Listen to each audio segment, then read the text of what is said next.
Hello បាទ Hello everybody បាទជំរាបសួរដល់បងប្អូននិងអតិថិជនទាំងអស់បាទដែលបានជឿទុកចិត្តលើយន្តដ្ឋានមេងឌីបាទបងប្អូនកំពុងតែ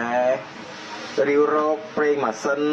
ប្រេងប្រអប់លេខដែលមានគុណភាពហើយតម្លៃធូរថ្លៃមែនទេបងប្អូនបាទគឺមានបាទសម្រាប់យន្តដ្ឋានមេងឌីខ្ញុំគឺមានបាទប្រេងប្រអប់លេខតម្លៃធូរប្រេងម៉ាស៊ីនតម្លៃធូរប៉ុន្តែ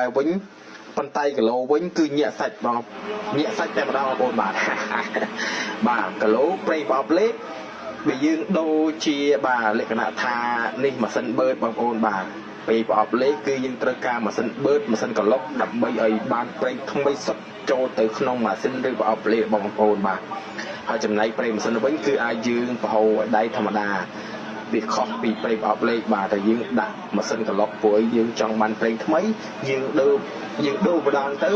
វាបានរហូតដល់ 80000 គីឡូនោះបាទវ៉ាវ 80000 គីឡូបើយើងអត់ជិះវិញវ៉ាវ3ឆ្នាំ2ឆ្នាំអីហ្នឹងប្រេងម៉ាស៊ីនគឺបានតែ 10000 គីឡូទេបងប្អូនបាទសម្រាប់ប្រេងម៉ាស៊ីនហើយនិងប្រេងប្រអប់លេខប្រេងប៉ង់វាហ្នឹងយើងមិនមែនចេះតែឲ្យគីឡូអីប្រេងផ្ដាស់ទេបាទនេះគឺជាស្តង់ដារក្រុមហ៊ុនប្រេងតម្លៃធូរមែនប៉ុន្តែគីឡូញាក់សាច់បងប្អូនឆ្ងល់ថាចុះមិនប្រេងតម្លៃធូរហើយ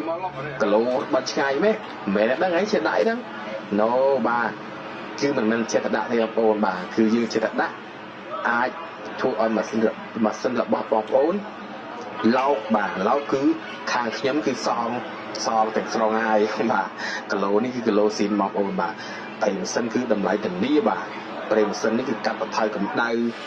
កាត់បន្ថយការលាន់លឺបាទគឺពិសេសតែម្ដងបងប្អូន